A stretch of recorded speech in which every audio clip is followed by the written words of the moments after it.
Alright, Deck Boss here, and we are in full force. We are expecting 18 inches of snow, possibly more, maybe 24 inches. Right now, we got Chris and myself in this truck. We got the other crew out taking care of about 14, 15 properties. We've got, what, 32? Something like that. 32, 33. And we'll be doing, so currently right now, just started, but it's already coming down at a couple inches per hour. So we're going to try to stay on top of it.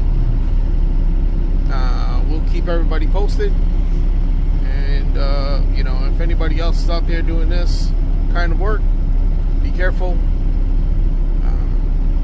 You know, stay hydrated. Make sure you keep your truck fueled and stay warm. And we're out.